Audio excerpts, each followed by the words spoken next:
In the case of nuclear or radiological fallout, people living around potential targets such as military bases and chemical plants may be advised to evacuate.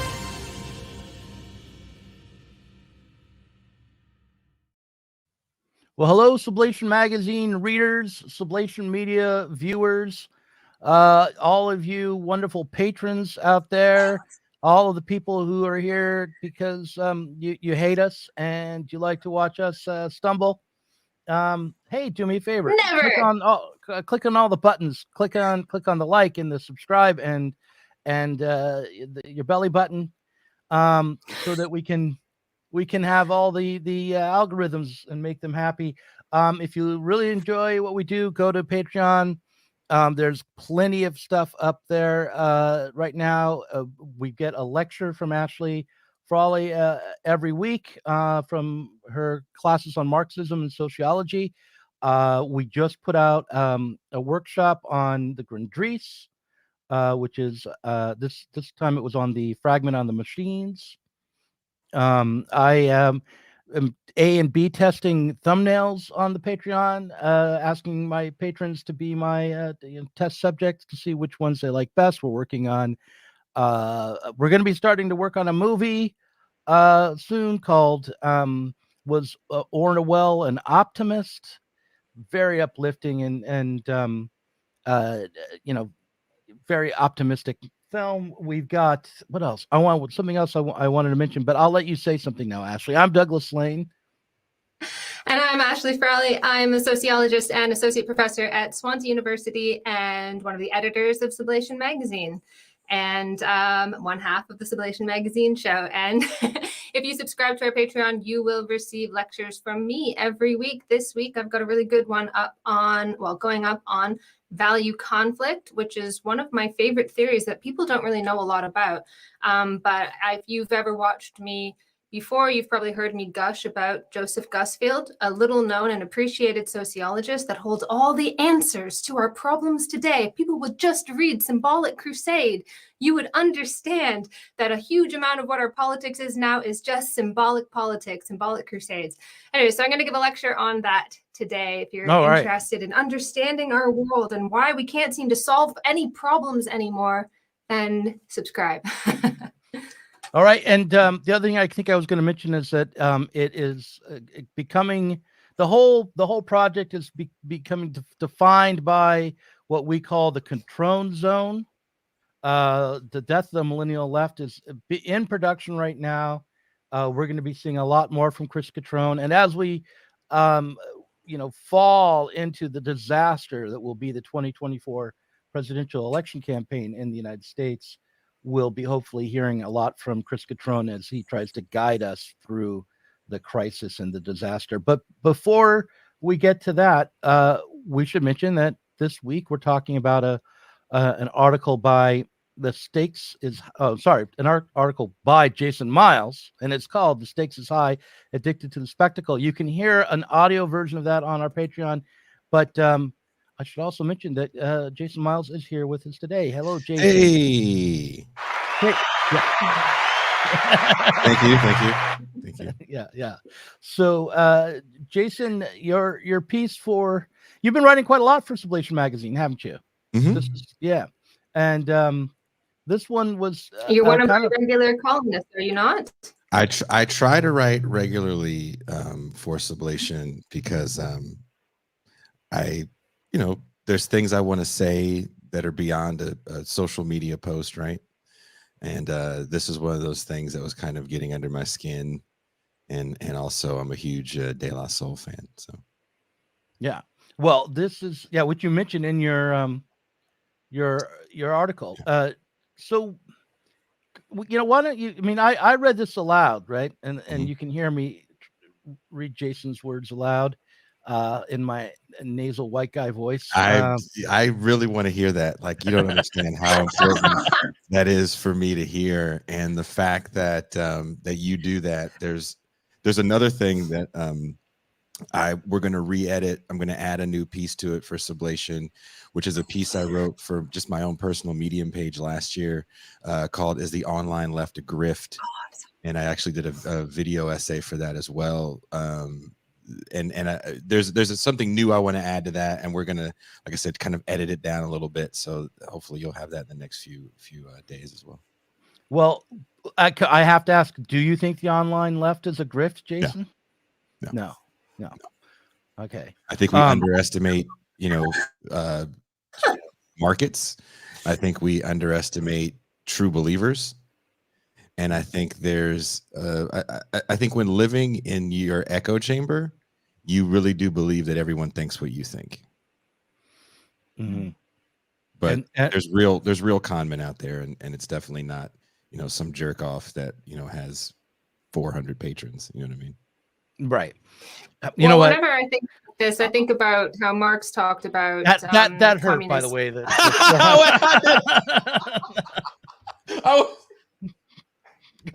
Go ahead, Ashley. Oh, well, how Marx talked about, I just realized I'm wearing a tank top, but it's very, I just came back from the gym and I'm very warm. And I take my sweater off and I am wearing a tank top. I hope it doesn't look, because my hair is covering it. Sorry, I'm just a little self-conscious here. Well, now I'm thinking about that. I hadn't occurred to me before, Ashley, but yeah, Ashley apparently decided to turn up nude. I can see myself and I was thinking, oh, hello, I thought that I would come for Jason Myles, stay for the Tata. Very warm.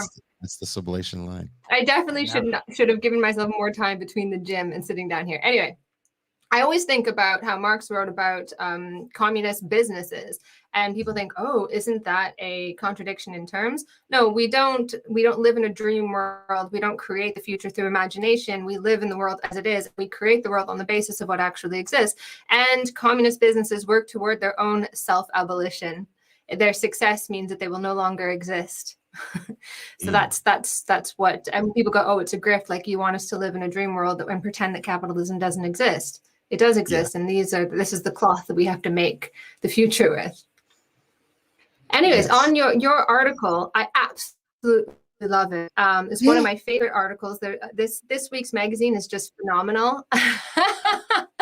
So many times when I was reading it, I was like, yes, there's so many wonderful. Right at the very beginning, when you talk about the idea of the welfare queen as a Reagan era racist trope, and yet people don't seem to mind the idea that in the eyes of the law, poor mothers and people on probation do not have a reasonable expectation of privacy. And you also mentioned like incentives to give out birth control, and I've talked about some of this myself, and when you point out the racist, anti-class basis of a lot of these policies, people don't seem to care, and I'll say, well, they claim that poor people shouldn't have any children, in the past they would actually go as far as obviously sterilizing poor people, but now they do it through sort of pushing birth control and encouraging people to make the right choice. And you kind of say, isn't that crazy that having children is considered to be like a middle class luxury? And if you're not in the middle class, you really shouldn't do it. Like, that's the vast majority of humanity should not be allowed to reproduce. And everyone's like, well, yeah, even on the left, they're like, well, yeah, but don't you think if you can't afford children, you really shouldn't be having them? And I really enjoyed that you brought that out. I was just wondering what, whether or not you kind of see this on the left in the same way that I do, or if it's sort of a wider kind of prejudice. Yes. I don't know if we grew up in similar circumstances, because sometimes I think when we talk about poverty, it comes from a similar place of kind of being told how to live your life. And it's sad to me that no one talks about, as in the States, the talking point is the right is trying to get into your uterus and control women and blah, blah, blah, blah, blah. But it's like, it was bipartisan consensus to control women, and nobody really cared. There wasn't that much pushback, especially in the 90s. And in finding out that, some of these Supreme Court cases that come down and say, no, if you're on welfare or probation, you have no protection under the Fourth Amendment for illegal search and seizures. And then there was a really good article that came out, I think last year, from ProPublica that was talking about women that were forced to give up the names of their children's father so the state could go after them for child support, but then wasn't paying the women the child support they were garnishing from the fathers. So the women were kind of pissed off because they were like, well, the dude gives me some money here and there, and now I'm not getting anything, and you're forcing me to give up this name, and where do I win? You're going to cut off my benefits unless I do this. And then also too, if you're incarcerated, you definitely don't have a big say so in what you can do with your uterus. So the idea that all of a sudden, since the Alito brief, we need to stand up and fight back against the right is kind of a silly notion, because pretty much since Roe passed, the original lawyers that helped get that through have always been saying this isn't it. And I don't know if it got edited out or not, but I remember I mentioned Obama ran on codifying Roe, and then when he got pressed on it, he was like, now is not the time. And I don't know how seriously we take poor people's plight within systems. As much as I hear people say the term means tested, I think they just say it because it's just part of the script of what you're supposed to say as a quote good leftist. And I don't know if they really know what that means or what that's like, what it looks like in services. So that's where a lot of this was coming from in writing. That's amazing. That the demand for means testing is coming from the left. Mm-hmm. That's really bad. What? Because you don't think as leftists that's how it's supposed to be. But again, I think a lot of people are so far removed from people in services, and it's not their reality. Welfare, food stamps, Section 8 housing, that's not the reality for people that watch our shows. Let's just be honest. No, I don't think that's true. I'm on welfare right now. No, I'm not on welfare right now, but might be soon. But I could easily be. But no, I lived in a pretty affluent neighborhood in Portland, but it was near public housing, and I earned an earned income credit for most of my working life. So I would get money back from the state every year because I made so little that they paid me at the end of the year. And I think that a good portion of working people, even people who aren't like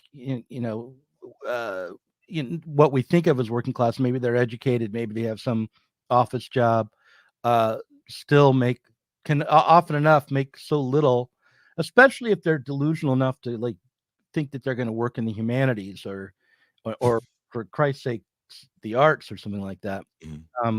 A lot of people end up interacting with these different parts of the welfare state, from all walks of life. So I think that I wouldn't be surprised at all if a portion, probably not very many of the patrons, but who knows, have received food stamps or in their life or within the last years. I'd be shocked.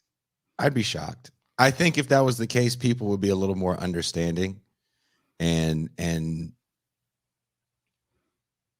well, I mean, understanding of what though? Huh? What are your patrons saying to you? The plight, I think how nonprofits kind of work to do the job of government agencies, number one. Number two, how internalized underclass ideology is for a lot of people. I wrote this piece actually right before Jordan Neely and Banco Brown got murdered. But those two stories definitely would have went in. And as I was finishing it, that stuff had happened, and I was like, let me just finish it with this. I think that would be too much to write. But I do think there's an internalizing of underclass ideology where you just assume that all poor people are the same, and there's some people that think all poor people are somehow virtuous. And there's a grit that gets under your nails when you live in that world or work in that world, and there's an ugliness to it. And I talk about a little bit about George Floyd, and it's sad to me that George Floyd gets all this dignity in death that he never got in life, because had he lived, nobody would have gave a shit about a broke dude that smoked meth. Mhm. You know what I mean? You step over broke dudes that smoke meth all the time, especially if you live in a major metropolitan area like San Francisco, Los Angeles, Seattle, New York, and you don't really give that much of a shit about it. You may tisk tisk on your way walking over them, but you don't really give that much of a shit about it. And when these cats die, everybody loves to come out and yell at cops and yell at the world, and then once they're done yelling, then they go back inside, and that's it.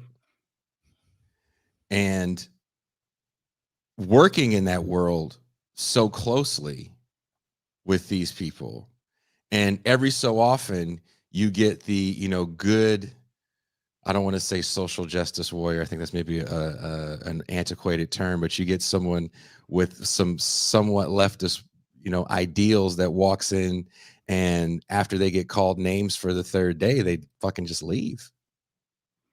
Mhm. Because it's a hard to deal with reality, because everything is just so fucking sorry, I'm cursing so much.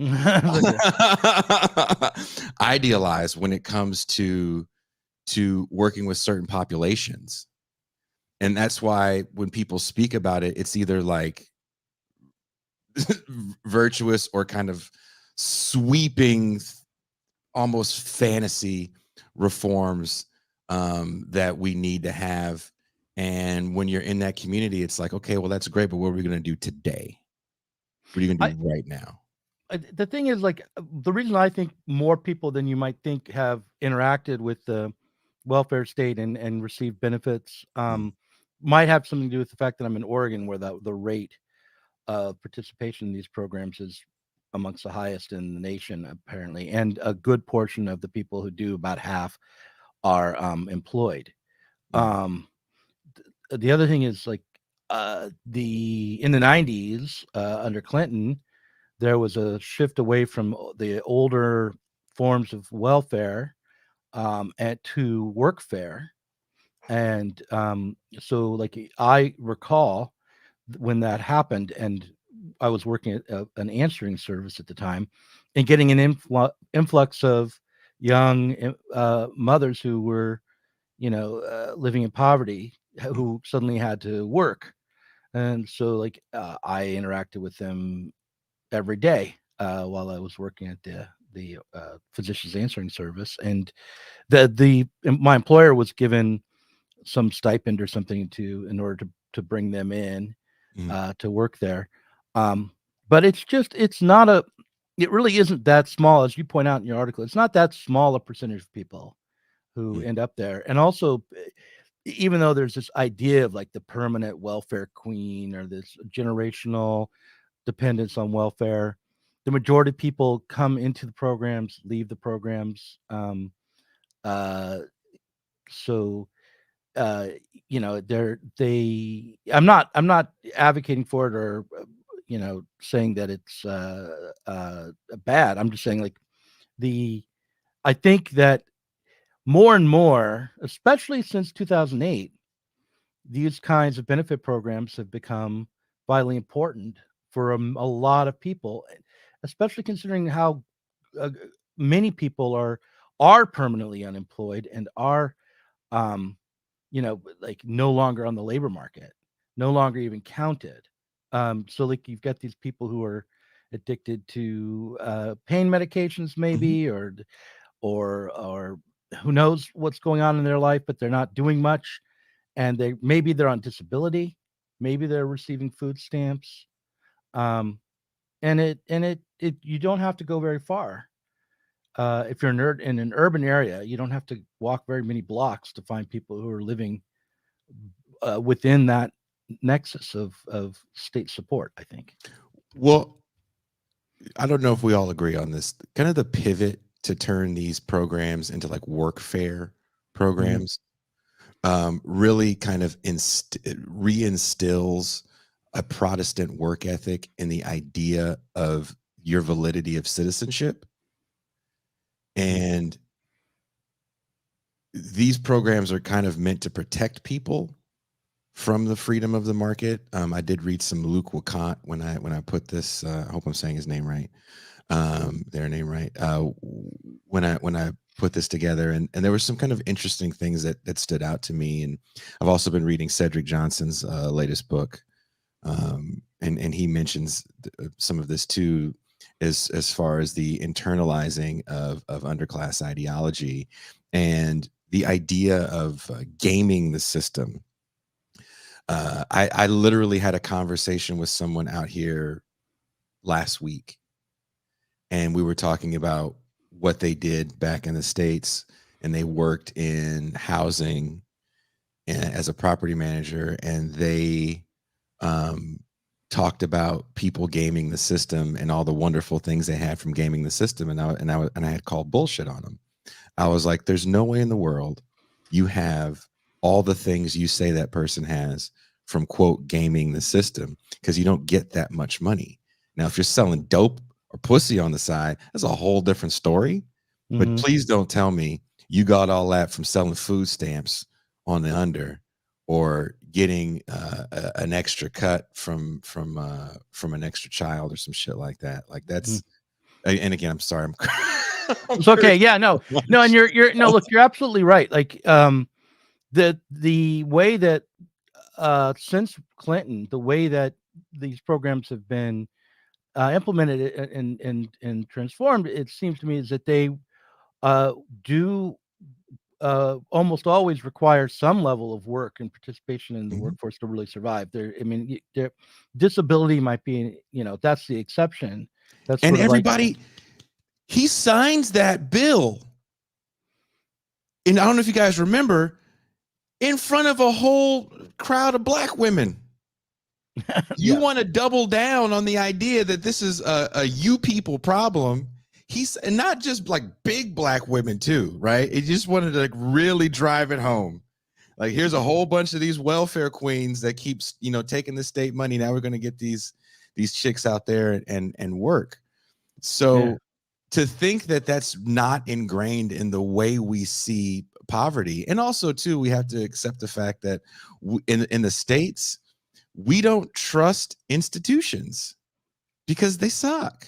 And if you have to get on any sort of benefit, be it food stamps, be it welfare, Section 8 housing, trying to get someone to take your vouchers, a pain in the butt, trying to get a voucher's a pain in the butt.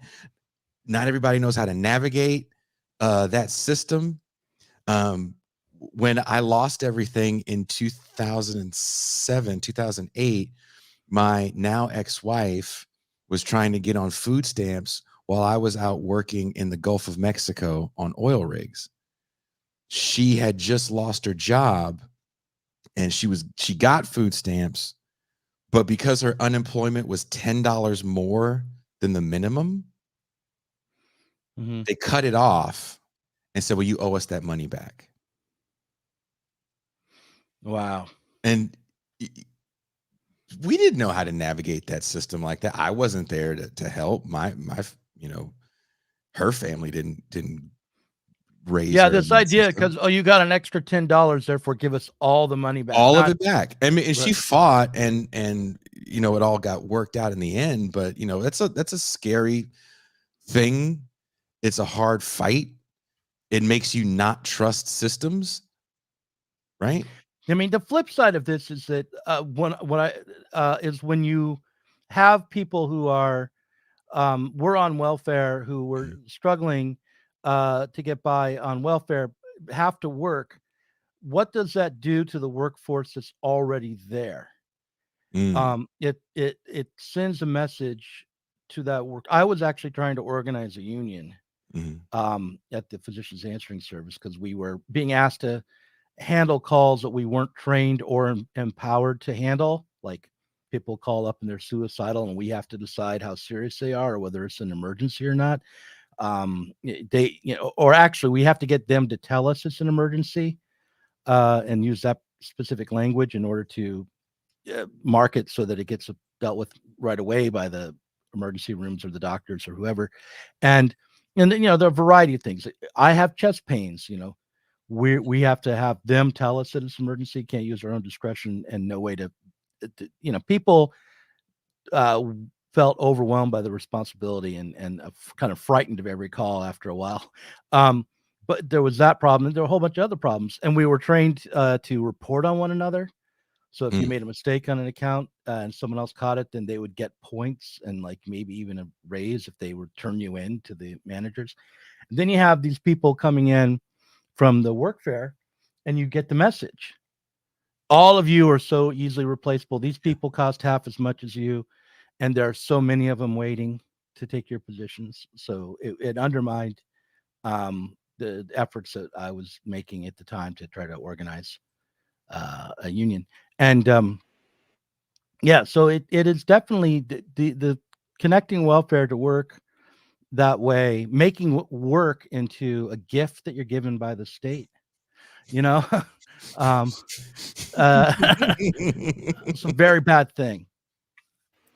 But the point that you make with that is that no one seems to be up in arms about this. Like there's this awful system that just like grinds you down and is highly stigmatizing and is designed to be difficult to navigate.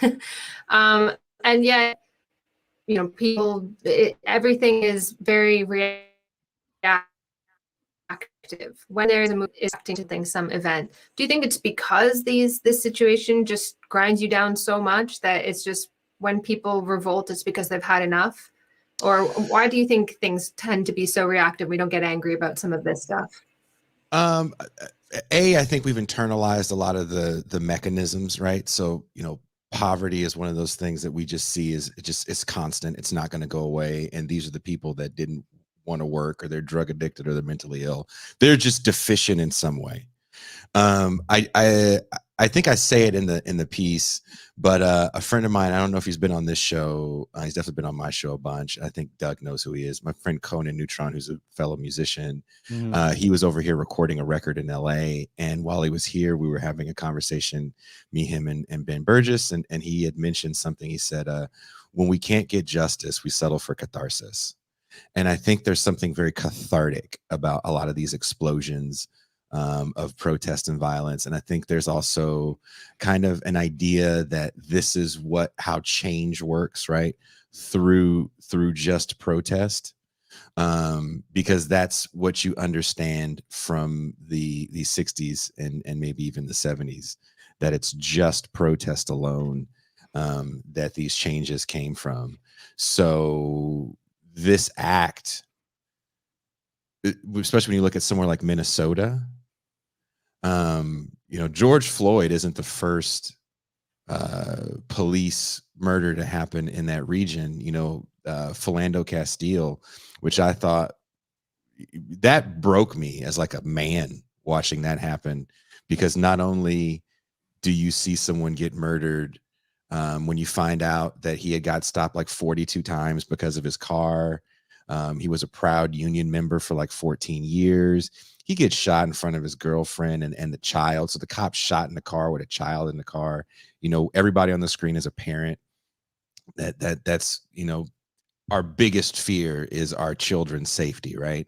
And very calmly, the man's like, "Hey, man, I got a firearm in the car because life, and I have a permit for it." And you get murdered for that. That fucking broke me. And I know that city burned up a little bit over that. But there's a lot of other factors that happen around George Floyd. I mean, the presidency of Donald Trump for a lot of people was a big mistake. The shelter in place had happened. Don't want to get this video demonetized. The shelter in We can. place. I think we're allowed to say COVID and not get demonetized. The shelter in place was going on, and a lot of people felt cooped up.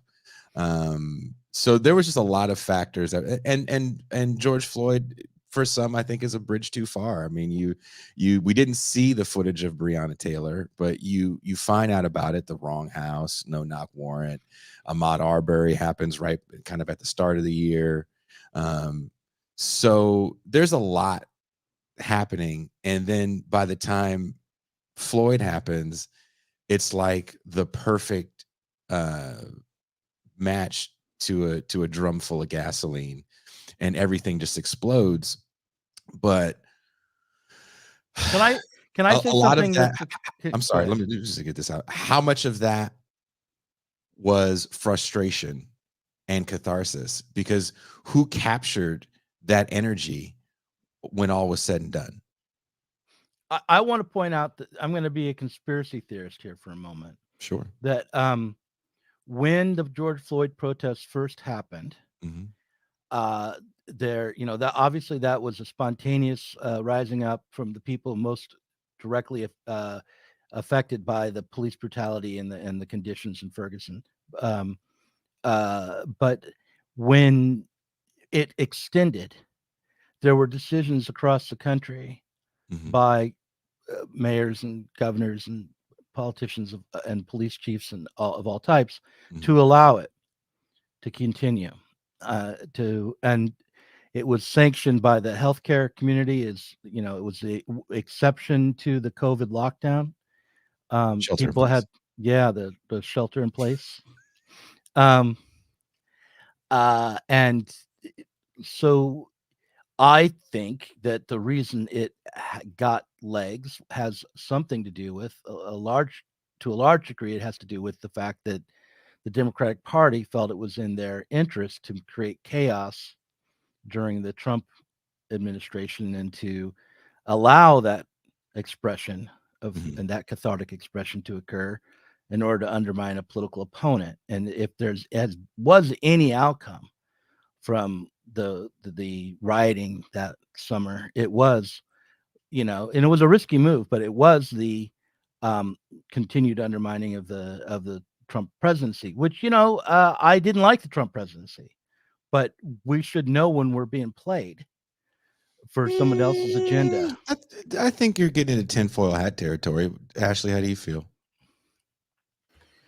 Well, generally, I mean, it could be that they were trying to undermine a political opponent. I wouldn't doubt it. I don't think it's too tinfoil hat, but at the very least, there's an awareness that these things are cathartic, and they don't turn into anything. And that's just something that's been well known for at least 100 years, I think. And in fact, in anthropology, how we understand carnival, the world upside down, the high act as though they are low, the low act as though they are high. This is more or less well recognized. One of the most famous theories of carnival is that it's a safety valve for passions that might otherwise erupt in revolution. You let off a bit of steam. And so under sort of controlled circumstances, although it probably looks rather uncontrolled, you can allow these things to go on for a little bit before you crack down.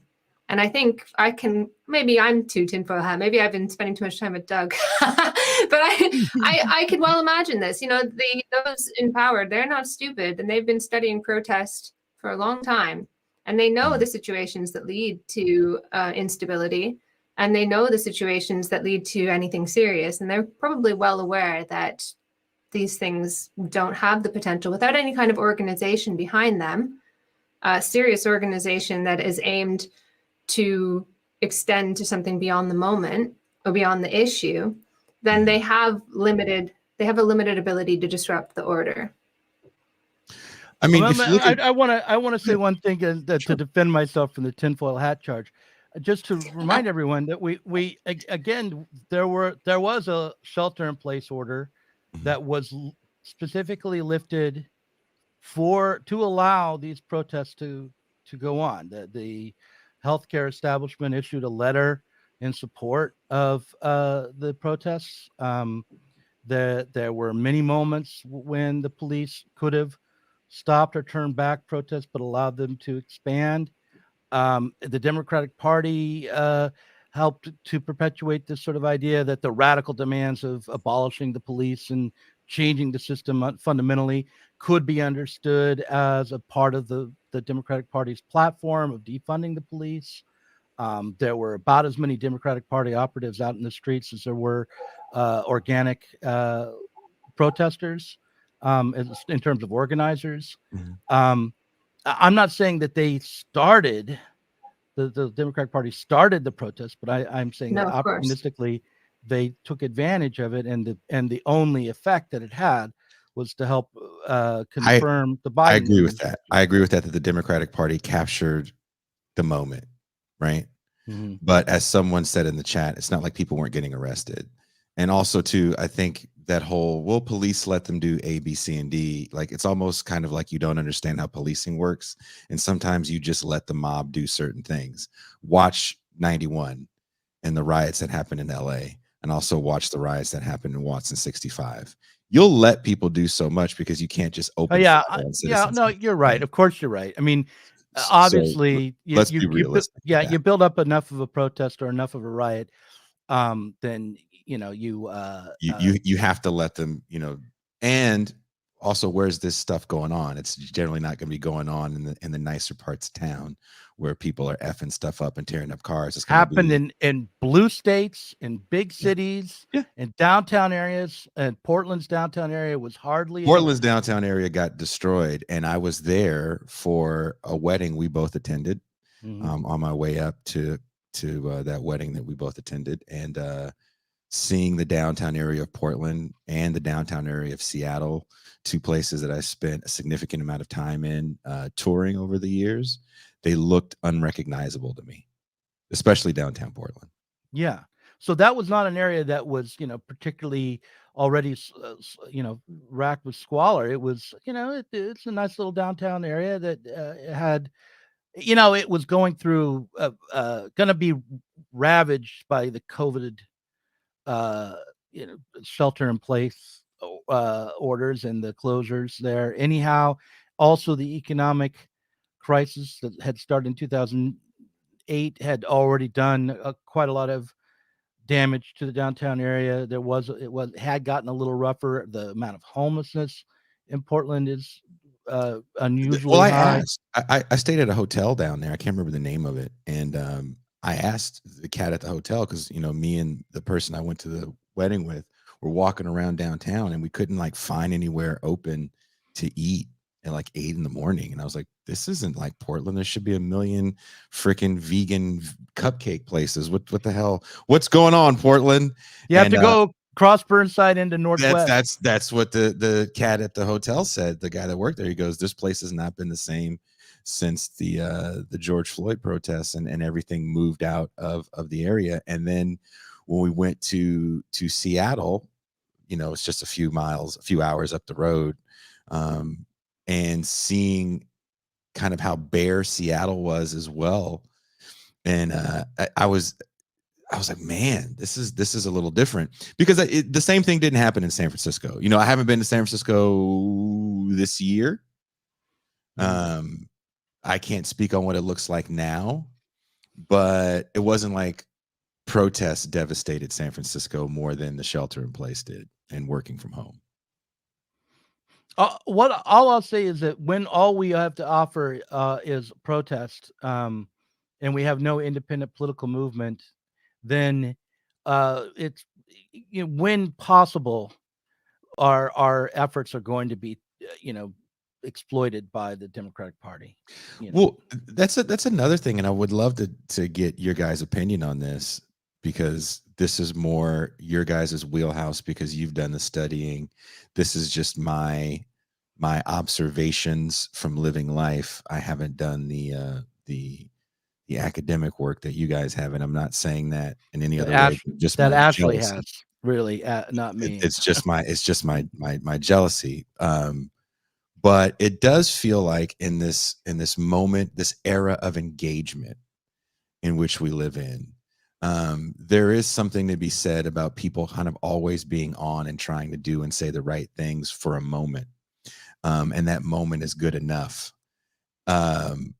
So when we think about building movements, that seems like it comes secondary to the awareness raising of these large scale and often violent protests, because you see people, always talking about revolution, and it's like, okay, word, that's and it's on both sides, right? You get it with George Floyd, and you also get it with January 6th.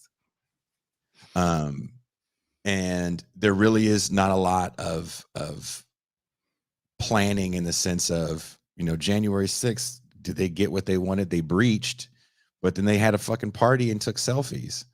And same thing with George Floyd. You burned up a police station, but you didn't get the police defunded. And the mayor that said he wasn't going to do it didn't do it. Or well, you put the ballot measure out there. No one knew what it was going to look like. They're going to rename the police for the most part, right? And the city council in Minneapolis comes out and says, we're going to do away with the police. Nobody sticks to their word.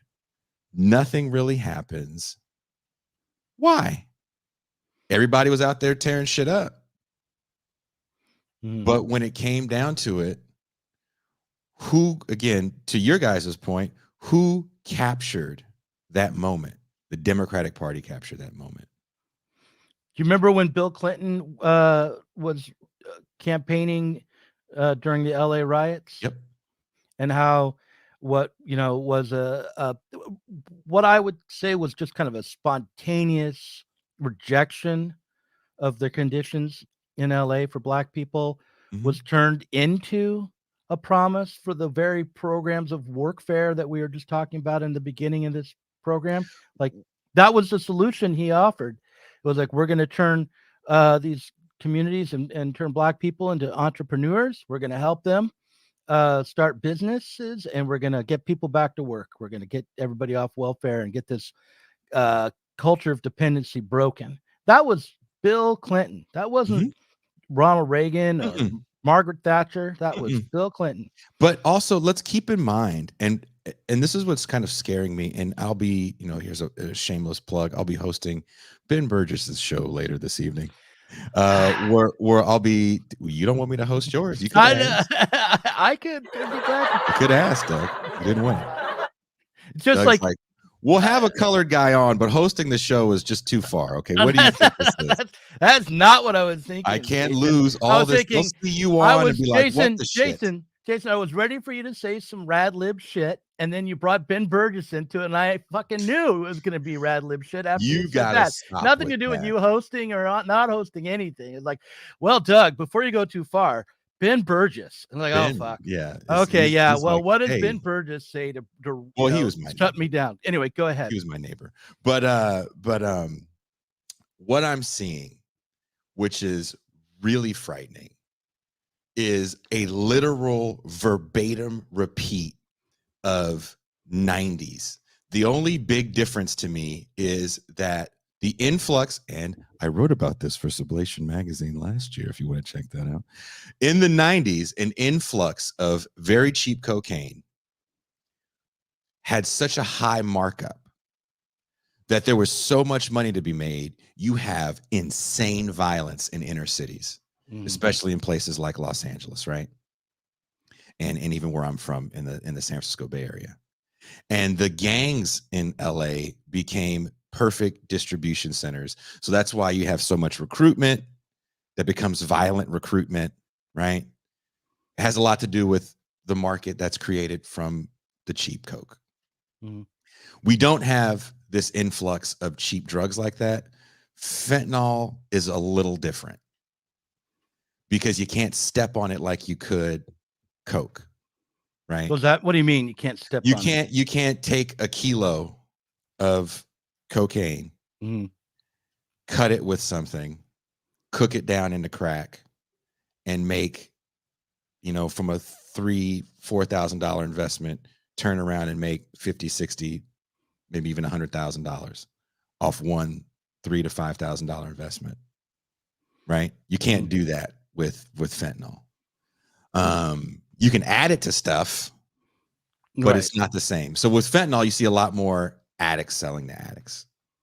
Mhm. You know, the kingpin distribution market isn't as violent and as it was with crack cocaine. You know, the gangs aren't anywhere near what they were. And a lot of the stuff you see now is just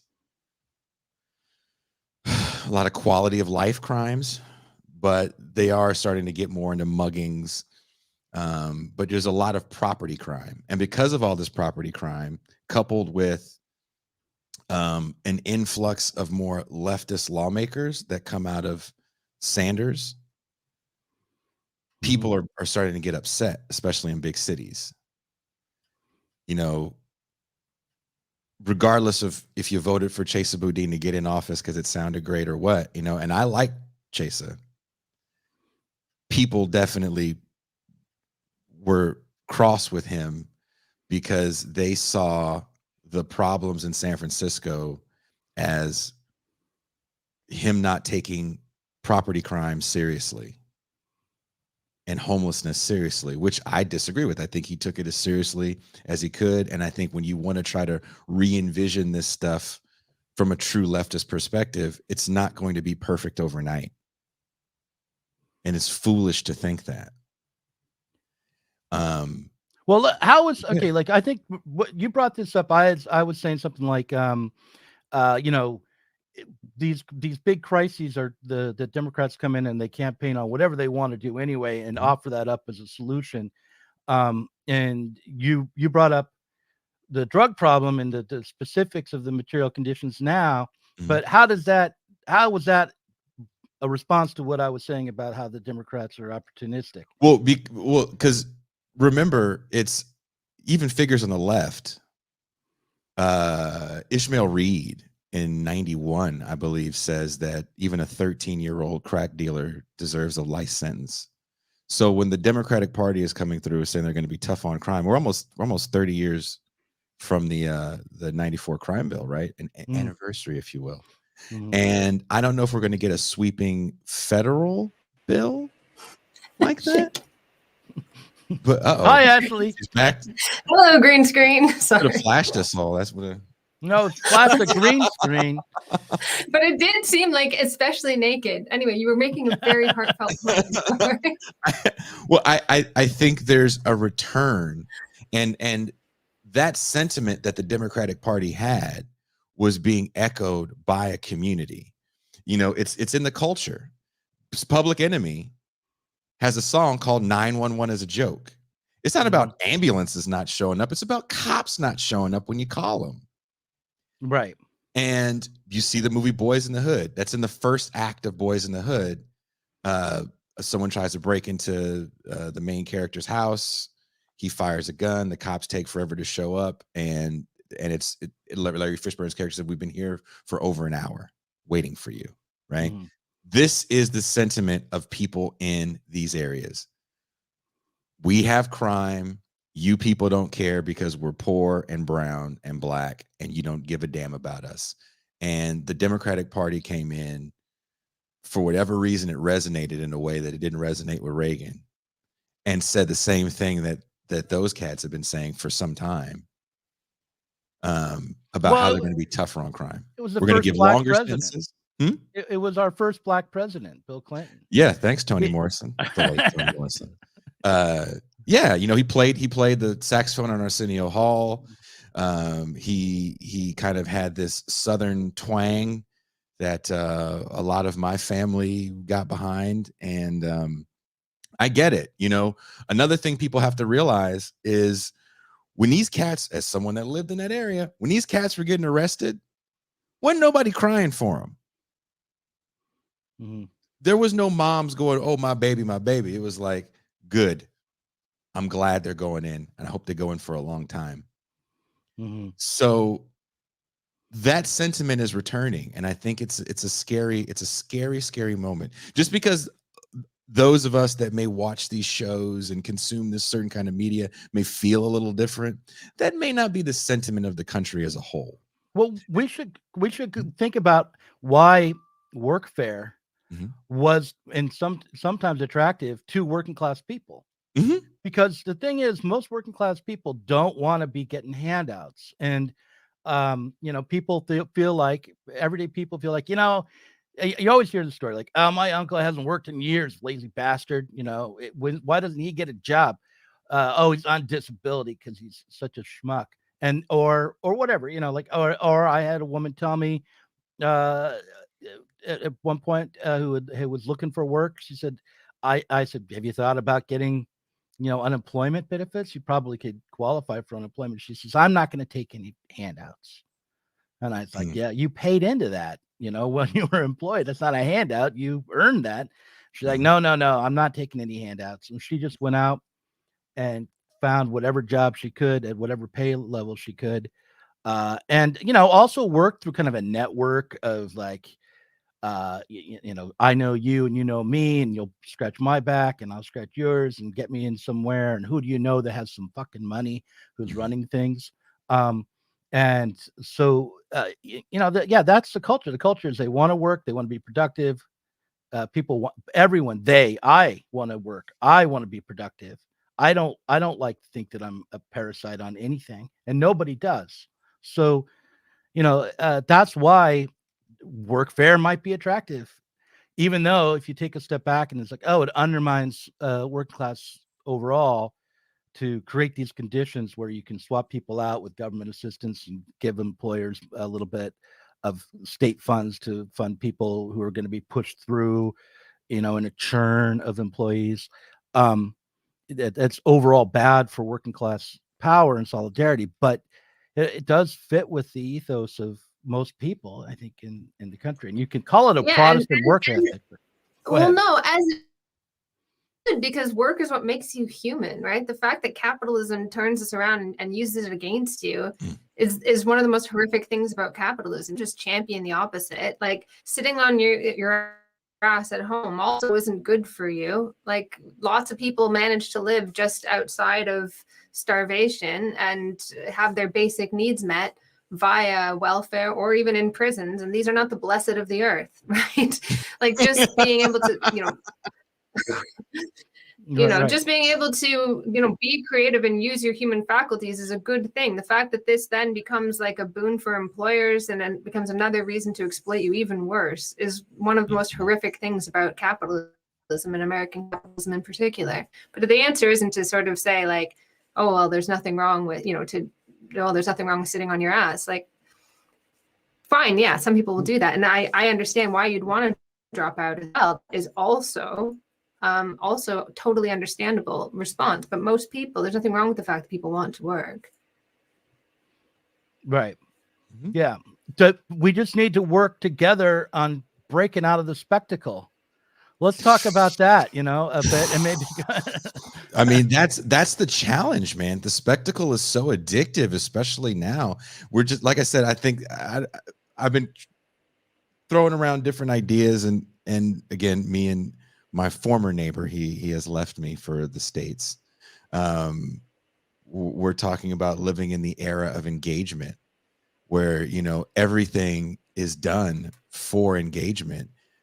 Even thinking about some of the things that are recorded that you see, as far as like some of the murders and stuff, and calling these people citizen journalists, sometimes that kind of rubs me the wrong way, because I remember when you just step in and say, like in the Jordan Neely case, it's like, everybody's got their phone out. It's like, get in. All right, it's had enough. Like everybody at some point in their life has stepped into something like that and been like, okay. That's enough. But once cameras go on, everything changes. Everything changes. People will act crazier when cameras go on, because now you have to show out for the camera. What happened? What would happen in the Jordan Neely situation if no one had a camera on it? Would dude have still intervened? Would he have felt the need to be a hero? I don't know. What would happen if a cop was there? If a cop was there, they wouldn't put him in a chokehold because they don't know if he's got needles on him. They don't know if he's covered in piss. As someone that's worked with that environment and had to deal with the police, I mean, I last think thing to do is touch you. I think that story is a perfect example of the spectacle, because we're being asked to identify with one or another answer about a horrible, symptom of the complete, and another example of a moment where we can see our social life disintegrating, where we don't have any kind of civilization really functioning, and things have gone off the rails. So that happened. It's been happening forever, but like now we're supposed to act like there was a good side and a bad side in that encounter, and there was nothing but a bad side the whole way through, and so like to being told, oh, if you're of the right mind, then you'll know this guy who obviously he killed the man. He was way out of line. Totally, if he was a cop, I'd want him to be suspended at the very least and probably indicted, right? Yes. Right. So, okay. So on the one hand, there's that, but on the other hand, he wasn't a cop, and this was somehow the conditions were such that people felt threatened enough that, and this guy was, apparently, could be threatening. So it's like, yeah, the whole And situation he didn't act was alone. Remember, right. the Marine didn't act alone. There was other people helping him hold dude down. Oh, right. Yeah. Let's remember, he didn't G.I. Joe it and Jean-Claude Van Damme it all by himself. Yeah, my point is, I feel like I'm going to step in shit now if I talk about this for too long. The point is just, I don't think that there's any. I don't have an opinion about what the courts should do. I don't. I wasn't there. I don't want to like focus all of my attention on this one little microcosm and come up with the right opinion. I want to say, look, those conditions are terrible. We got to change them. Like that shouldn't continue. But we're asked instead to always just fragment it and find the right side of the story that we have to identify with, whether it's if we're right wing, with like, who are the good guys and who are the bad guys, and onto what do I project my rage?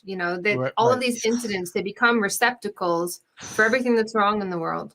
And this sort of brings me to a point that I wanted to make earlier when you said building movements is secondary to awareness raising. I think that's a really good point.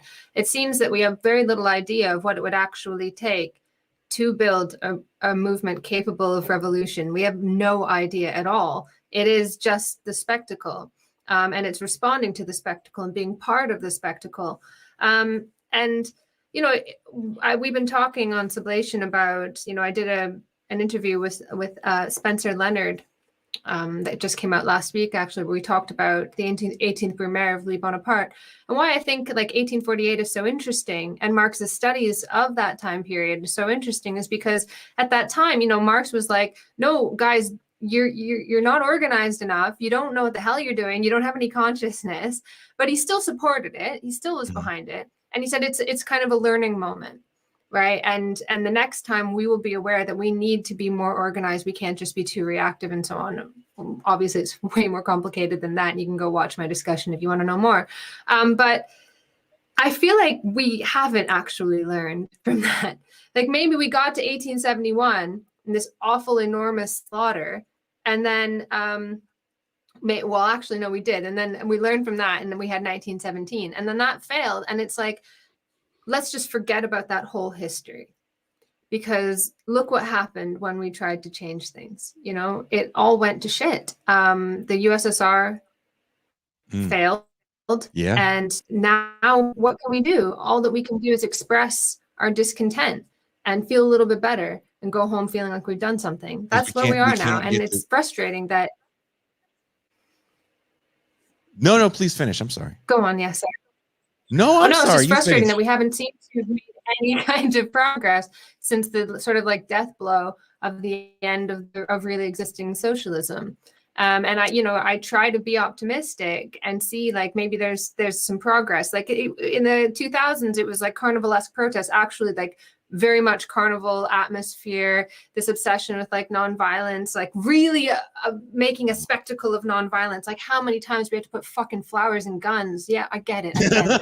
Right? 1,000 times. And then it kind of evolved from there where, you had people were like, well, the carnival's not enough. And so you had sit-ins and occupations and so on. So people kind of understood that you needed to go further than that. But there was just nothing beyond that. And people will say, Greece just had an election. And this, the KKE won between 6 and 7% of the vote, maybe 7% of the vote. And it's this humongous celebration. KKE is the Communist Party. It's this enormous celebration. My father-in-law said to me, we did really well, actually. And what people will say is that, well, the Communist Party doesn't really want to take power. That's like the big criticism that people will make. At least they have a Communist Party. What do we have? And also, we don't want to take power. I think it's a comfortable position to be in, to be the victim. And I'm not saying that people want to be victimized. Absolutely not. But I'm saying you have moral high ground there that you risk not having should you try to push further and actually do something with it. Well, the moral high ground is kind of all you need in this age of engagement, right? As long as you're on the right side of an argument. And I'm not saying that with joy. It's definitely, my tongue is embedded in my cheek. Jason, let me tell you, come over to the canceled side. When you get canceled enough, you get dude. You don't understand your moral high this. ground. Nobody thinks you have any fucking moral high ground anymore, and you don't even believe it anymore. So you know, I've seen. Look, I've existed in an environment where I felt like I lived in the bottom of a dumpster, and everybody with me, we were all in the bottom of the dumpster, and no one gave a damn about us. And I had the people that lived in that environment on my show recently because there was a massive sweeping of the encampment on Wood Street where I lived. And all that happens when you sweep an encampment, especially when that lot was a few hundred people there, they just move to another side of the street. Of course, yeah. And the same thing happens. And, you know, people don't like looking at certain shit. And there was all, I don't know, I can't speak for Portland and where you guys are. I didn't see it when I was there. But where I lived was most of the illegal dumping in Oakland was going on where I lived. So we would just have so much trash. Sometimes you could even drive down the street. People were living in the middle of the street. That's how big the encampment got. And it got swept.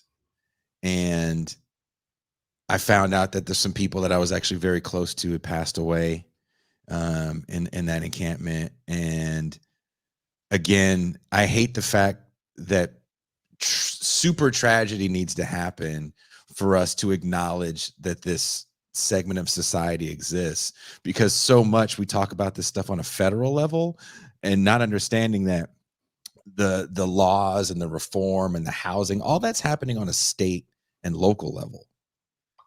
Rarely do I see these shows talk about, the inner workings of LA government unless a tape is leaked where someone called someone's kid a monkey. And all of a sudden, everybody cares about, city council meetings. I want to say something that might seem edgy or shitlordy or whatever, but that I think is true. Okay, which is that there's on the so-called left, there's this kind of move to try to dignify the people who are living in the bottom of a dumpster, right? Oh, we want to grant them dignity. We want to, and so, like, for instance, they're not homeless, they're houseless. Yeah. They have their own lifestyle. We should respect their wishes. They have their own ways in the world. They told me curb adjacent is what the people in the camp, and they said we're not homeless, we're curb adjacent. Yeah, right. You cannot tell me in these situations that is not the U.S. government with some, like, I don't know, putting on a T-shirt and being like, "Hello, fellow protesters. I have a great idea. Why don't we rename all this stuff and bicker about it?" So, like, there's two sides to this. It's like, no, they're wonderful, dignified people with their own way of life who need to be held up and admired, or they're horrible bums and they've done nothing, and they're mostly criminals, and they might be Russian agents. These homeless people. Those are the two approaches to this. Like, how about, like, oh, they're human beings like everybody else, and these conditions are not acceptable. Like, this cannot go on any longer, rather than, oh, well, we need to respect the people who are in the streets, or we need to get rid of the people who are in the streets. If you just go in and cast them aside, they're just going to be pushed somewhere else unless they die in the process.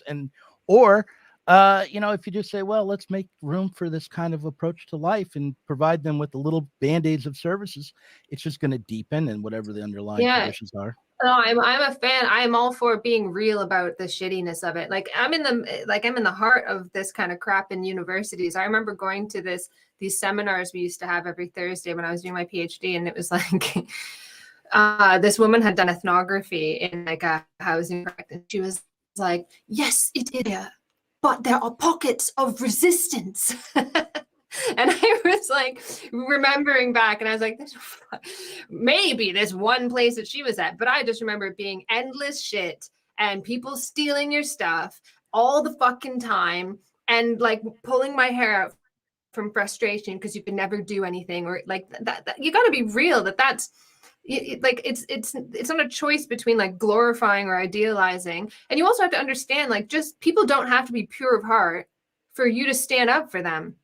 Right. This is a real problem that we have, where, like, I don't know if it's from like just the melodrama that characterizes our media or the way that we talk about social problems, where it's like angelic victims and horrible villains. That's not life. Right. Like, you can still be a victim, be a fucking bad person, like, and you can still be deserving of a movement if you're horrible. In fact, poverty grinds you. Like, I remember thinking to myself, like, shit, this is making me a bad person, because I'd do anything for money.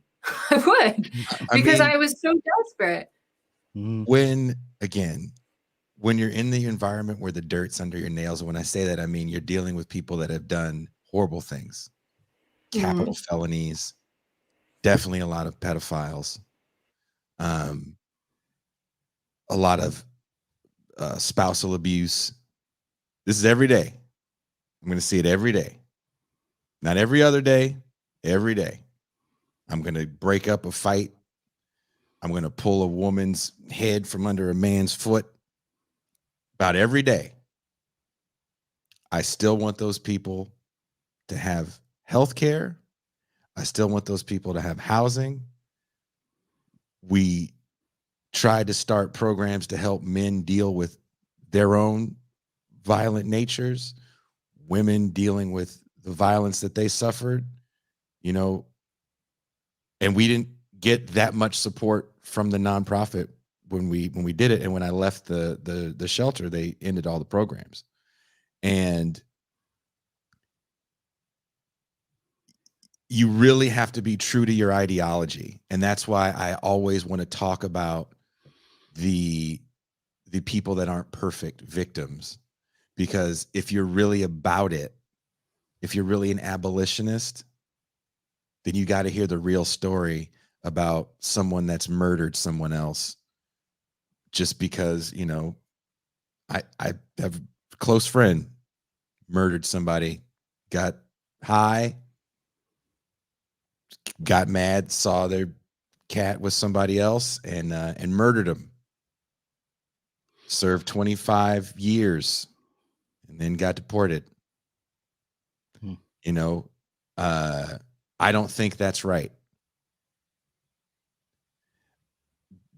And we have to really ask ourselves if these are the people that we want to help, because they're the people that I want to help. Yep. That's why I helped them. That's why I still fight for them. That's why I write about this stuff, because we have to be real with it. Because when we keep creating these, I was talking with Ben's producer yesterday as we were getting ready for the show, and he was telling me something that one of the socialist state senators said about Jordan Neely, that he was an activist for homeless rights, and he was speaking up about, homelessness when the whole incident happened. And I was like, that isn't 100. That's not true. I don't think he should have died, but he also doesn't have to be such a fucking virtuous character. And I say that towards the end of the piece. If you think Fred Hampton alone by force of will was the greatest human being, or George Washington by force of will is the greatest human being, then you really got a hard on for heroes. And you guys, there's probably a really smart person term you guys know for that. I don't know that term for people that have a hard on for heroes. But no, I think that's the best term there is. You invented it. It's a new smart person term. I might steal it, put it in an academic paper. Hard-ons for here. Clear the sample. You know my everything. rule. But you know what? I just want to like, I'm like, now I guess I'm a permanent contrarian, as people would say. Like, on the one hand, you're absolutely right. It's not going to just be some hero that comes along and changes things. But on the other hand, it takes a willingness to break from conformity and kind of find an inner heroism to think past the kind of the spectacle we're in. Mm-hmm. Like we shouldn't you know, everything is systemic, but also the system is fucking broken. So if we're gonna break from the system, it's gonna take a few individuals who can start to see past it. That's where it will happen first. I don't think it's going to be like, oh yeah, everything's systemic, so therefore I have to work well within the system as it is, or else, you know, I'm nothing's going to change. It's like, no, it's this paradox. So like, a few people are going to have to try to think through the problem and lead other people together to change the system. I just think that's how it's going to work. And that's why I am a member of the cult of Glenn Greenwald and the new shitlord party. And I want everyone to come in and join up. Well, shout out to, you know, rest in peace, Greenwald's husband. That was sad. Yeah. That poor man passed away. But I also think, you know, to the point about heroes, reporters, a lot of times they don't necessarily have like hardcore political affiliations, because the bigger thing is breaking the story and telling the capital T truth. I actually subscribe to Matt Taibbi's Substack. Mm-hmm. I'm not the biggest fan of everything he says, but I understand that he never was a quote leftist, and his whole thing is the truth. And when we look at reporters, and I see people, you know, mostly in this world that we exist in, you know, oh, that guy's a right winger, he's a this or he's a that. It's like, well, he never was whatever you wanted him to be. You know what I mean? Like, they're just reporters breaking stories. That's what they want to do. And they don't give a damn who the story's about. Right. And the truth matters for our politics. We have to remember that. Like, we have to work with the truth if we're going to change things. We can't just like say, well, that doesn't feel right, or that doesn't make me feel narcissistically rewarded, so therefore, you know, that's bad. That truth is right wing, that truth is left wing. It's like, no, this truth is truth. How we deal with it. I mean, when I blew the whistle on where I was working, that's a liberal establishment. You know what I mean? Am I doing the work of the right? I wasn't trying to get anything shut down.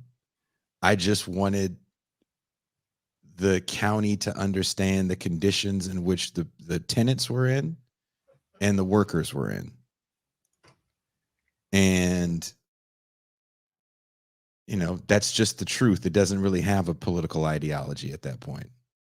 I'm not Jason the Marxist. I'm just Jason the dude that doesn't want to see this happen to his fellow workers and the people in the establishment.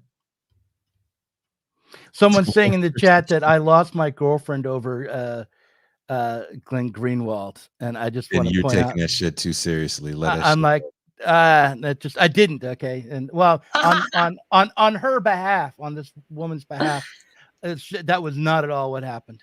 So I totally cheated. No, that wasn't what happened. I totally cheated. That's not what happened either.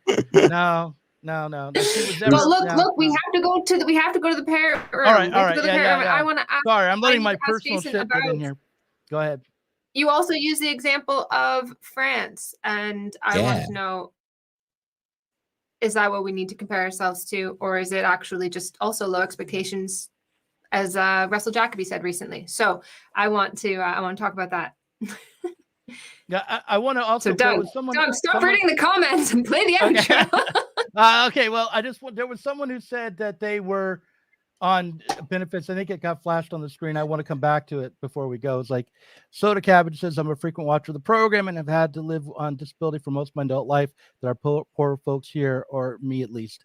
And I just want to say, like, we never know who's watching and who your audience is. And I think there are okay, well, I apologize then And if that person, my DM should be open on Twitter. Sorry, it's not enough. You're Send me, canceled. hold on. Send me your address, and I'll send you a TIR something. If you send me your address, I will send you a TIR something as my apology if you feel that it was insulting. More handouts. Okay, here we go. In the case of nuclear or radiological fallout, people living around potential targets